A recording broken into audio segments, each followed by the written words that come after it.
Federal Drive is presented by GEHA, Government Employees Health Association, proudly providing health and dental benefits to federal employees and their families. Visit GEHA.com. Customs and Border Protection's Customs Trade Partnership Against Terrorism, or CTPAT program, recently opened its 7th office in Laredo, Texas.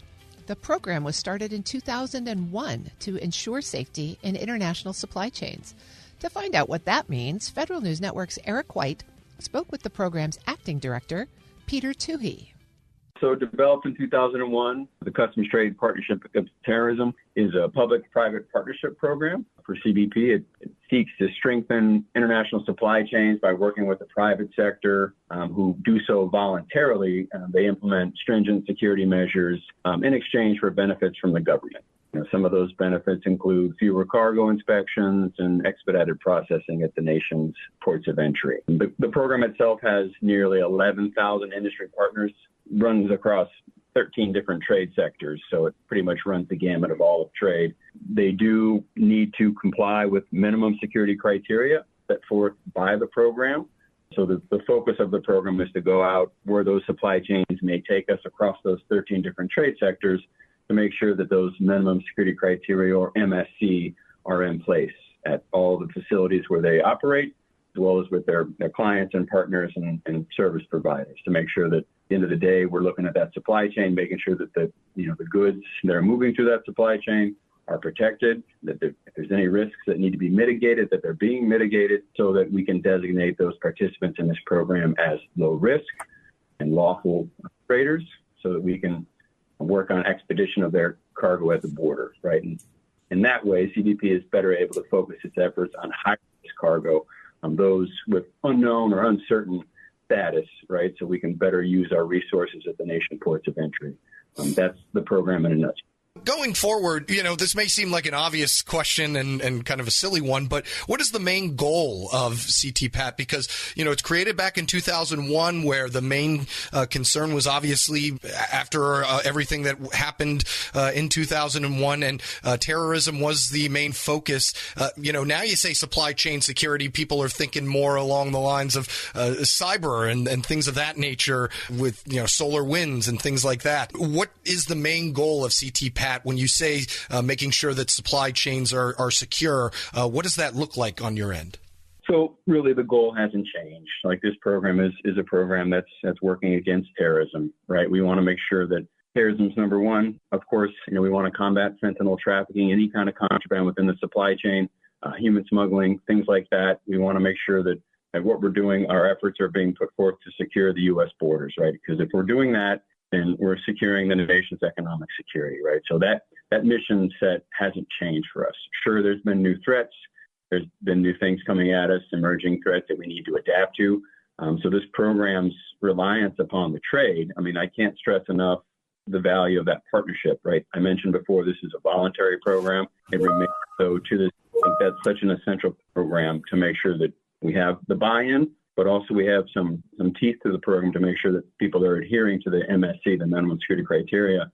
But having that partnership where we work together in coordination, in lockstep, to share intelligence, to share trends, to be able to go out to facilities on a global basis to see what's going on, maybe not just in a region, but also specific countries, specific industries with specific commodities, to be able to understand what our partnership is facing, because there's a lot of mutual threats and mutual risks we both face, and how we can combat those together. So I think, the mission set has been the same. We want to counter the fentanyl trafficking. We want to counter contraband smuggling, human smuggling, any kind of terrorist organizations that are trying to infiltrate the supply chains. We want to make sure we're doing what we can at point of origin to make sure that the goods coming into the U.S. and supply chains in general are hardened against that, and any kind of mitigation strategies we need to have in place, we're making sure we do those. CBP works hard, to make sure that it's expanding its global presence, but also its influence into international supply chain security, working with the World Customs Organization to internationalize some of these standards, right, to make sure that it's not just us pushing these, but also our partners. We have a number of mutual recognition arrangements with over 18 different nations in place. Some of those 18 MRAs actually represent 44 different nations when you count the EU. So using them as a force multiplier, we're able to expand our reach, expand our global influence. And at the same time, we don't want to lose sight of the fact that we want to provide partners that are in this program that are doing the work, doing their due diligence, adapting this into their corporate culture, that we're providing some tangible benefits at the U.S. border, right? Whether it's air, land, or sea, making sure we're doing what we can to expedite that cargo when it's warranted, that it's been deemed low risk, so we can obviously focus our resources on those that need the attention to higher risk cargoes. We're speaking with Peter Toohey. He's the current director of the Customs Trade Partnership Against Terrorism program at Customs and Border Protection. Yeah, let's get into those mutual recognition agreements. After all, this is mainly a public-private partnership, as you have definitely stressed, so you can check that box there. What are those agreements? And when you say minimal security standards, what do those look like as well? Obviously, it probably varies, based on what trade entity is involved. But can you just kind of give me an overview of those as well? Sure. So, CTPAT views itself as the premier authorized economic operator program. Our AEO program, in short, is CTPAT, right? So we do work globally with our partners, our customs counterparts. We do have 18 different MRAs, or mutual recognition arrangements, with them. And the idea behind those is to make sure that we're synced in how we're going forward with supply chain security, making sure that we share the same standards, those minimum security criteria. We take a look, we do a side-by-side comparison, we do joint validations with these customs counterparts. We make sure that to the extent possible, we are matching, we are in the same vein of how we want to secure the global supply chain. As a result of all that research, the time we spend, doing coordinated and joint validations, we look to eventually sign that MRA, so it basically recognizes their AEO program. Whether it be, I'll mention North America, for example, Canada's Partners in Protection program, the PIP program, or Mexico's OEA, which is their authorized economic operator program. We work with them to make sure that we're synced up. We recognize their program as similar or the same as CTPAT. So therefore, you have that force multiplier where, hey, we're working with you, you're working with us. We recognize each other's programs, and that way there's an air of reciprocity in terms of benefits coming into the U.S. and then benefits leaving the U.S. going into these countries. So we can use those relationships and those agreements to make sure that we're doing everything we can to kind of globalize and internationalize these security standards around the world, right? So the minimum security criteria themselves, these are obviously really, really the linchpin for the program. I mean, they're really important to us. They've been so since the beginning.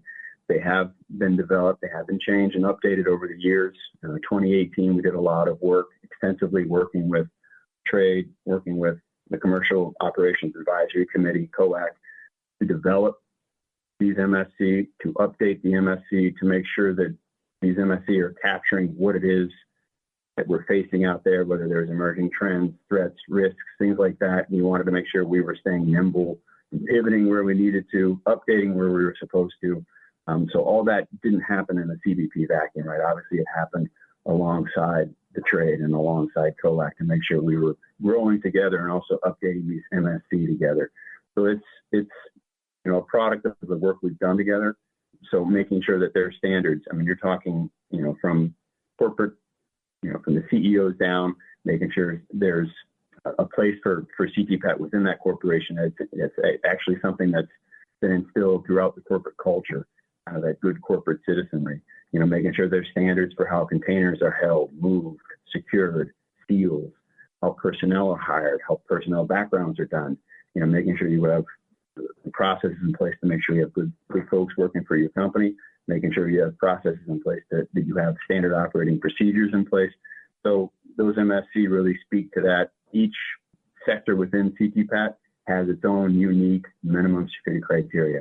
While there's going to be some core elements of these criteria throughout all those 13 trade sectors, they are customized based on that particular sector, whether it's air, land, rail, sea, to make sure that we're covering those risks and make sure that we're providing a platform, obviously developed in joint with the trade, to provide those security standards that they can put into their own operations here in the U.S., but also bring to their partners and their service providers overseas to make sure that there's a standard international standards that they can put in place, and this is what's got to be followed in order to be in compliance with the program, in order to secure your supply chain. Obviously, a lot of these MSC are just founded on basic fundamental building blocks for businesses.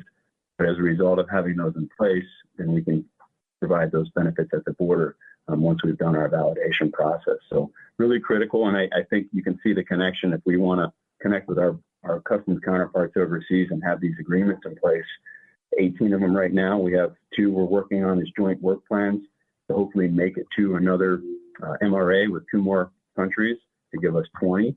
But the effect of that, obviously the force multiplier effect is really important, where we can reach 44 companies if you bring in the EU to that equation. So having that standard and having that communication, that dialogue, where not only are we updating our MSC, but we're making sure our partners overseas that we work with in terms of the AEOs are doing the same. And we're also doing a lot of work with the WCO to make sure that we're pushing standards forward. We're not just resting on what we've updated in 2018.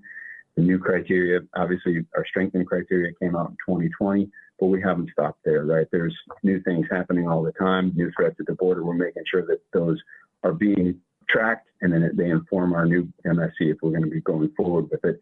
And we're making sure we got those things proposed in the WCO so that it becomes an international standard, a global standard, if you will. Peter Toohey is current director of the Customs Trade Partnership Against Terrorism program within Customs and Border Protection. Hey, thank you so much for taking the time to give that explainer to us. Absolutely. It's been my pleasure. I really appreciate the time to be able to talk a little bit about the program. I've been in the program basically since its inception, so I'm working on 2 decades with CTPAT, so it's always good to get the word out there and have folks understand the mission. Absolutely. That was Peter Toohey, Acting Director of the Customs Trade Partnership Against Terrorism within CBP, speaking with Federal News Network's Eric White. We'll post this interview at federalnewsnetwork.com/Federal Drive. Listen to the Federal Drive on your schedule. Subscribe wherever you get your podcasts.